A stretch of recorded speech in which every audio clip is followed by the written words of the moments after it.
2 Kings 5 through 8. The stories in our reading involve a very active Elisha, including the healing of a general from the country of Syria, or Aram. His name is Naaman.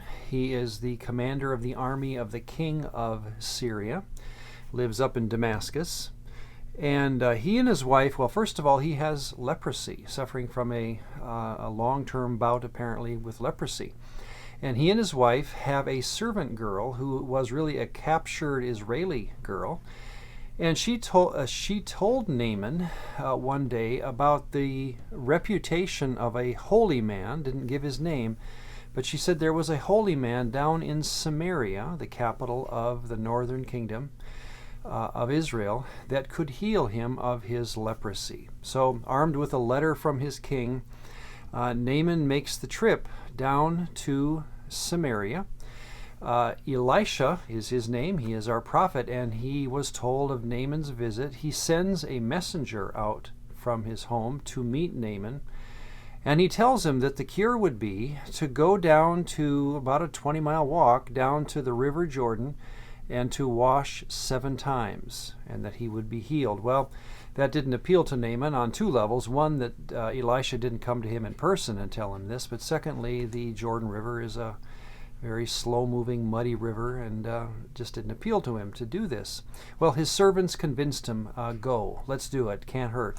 So he goes down to the Jordan, washes 7 times, and is healed of his leprosy. He comes back, and he tells Elisha, it's like that John 3:16 moment again. We've heard these before. Here was his statement. This is in 5:15. Now I know that there is no Elohim in all the earth like or but Yahweh. It's a comparative statement. I am changing my inner loyalties to the God of Israel because I've never seen a God like this. So that would be what we'd consider his conversion. But in the ancient world, and this is something to be considering again all through our story, and we've kind of talked about this, but let me fill in a pretty big blank here. When we talk of conversion in New Testament thinking, or even in modern thinking, we often think of a one-step process, if we even want to call it a process, and that is just inner loyalty that we give to our God. In the ancient world, they thought of it as a 2-step process, and that is, yes, he is converting in his mind, in his loyalties, but here is the problem, I guess you could say, as he's heading back up to Syria. He would say it this way: I will worship Yahweh now, but I'm going back to Syria, which is an area controlled by our God.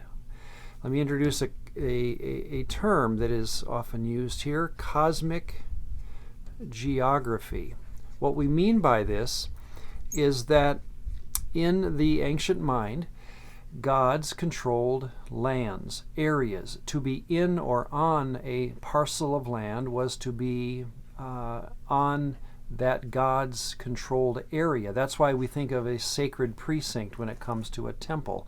That temple is that God's house. If you're in that temple, you are on or in sacred space. And so here was the conundrum that Naaman saw himself in. He wanted to worship Yahweh, but he's going to a land that is controlled by the god Hadad Rimmon, was his name, the most prominent god of Aram. This reminds us, by the way, back in the days of David. He said this to Saul when he was down here in Israel, or south of here in Judea, and he was forced to go to Moab because of Saul's pursuing him. And he said this to Saul. This is in 1 Samuel 26:19. For you have driven me out this day from sharing in the inheritance of the Lord, saying, go serve other gods. Well, again, Saul didn't tell him to go serve other gods. All Saul told him to do was, or caused him to do, was to be running into Moab. But since Moab worshipped Chemosh, David said, it's like I have to go serve Chemosh now because I'm in his land. So the idea of cosmic geography, spirits or gods, are associated with plots of ground, and they just thought that way. It's something we have to understand as we read the Old Testament. Well, what would be the solution to this? Fascinating solution, frankly, that Naaman came up with, and here it is in chapter 5, verses 17 and 18. So Naaman said, "If it please your servant, or me, or you, that I be..." Let's back up and let me just read it. "Then if not, please let your servant, or I, be given 2 mule loads of earth. For your servant will no longer offer either burnt offering or sacrifice to other gods, but to Yahweh. Yet in this thing may Yahweh pardon your servant. When my master goes into the temple of Rimmon to worship there, and he leans on my hand, and I bow down in the temple of Rimmon, when I bow down in the temple of Rimmon, may Yahweh please pardon your servant in this thing." So what is he asking to do? He asks to take some dirt, some Israeli dirt with him, back to Syria, so that when he's in the temple of Rimmon and he is about to bow down to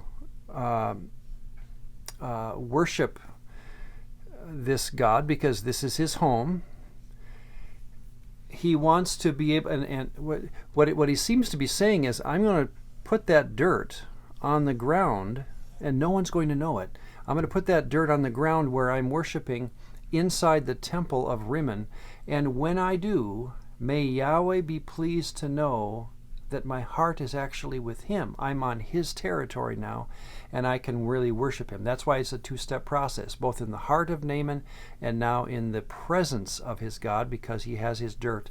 That's how Naaman will worship Yahweh. Well, once again, we are entering into a world of, just an interesting world when we go into the world of the Bible, but it's very important that we understand their world to understand the Bible.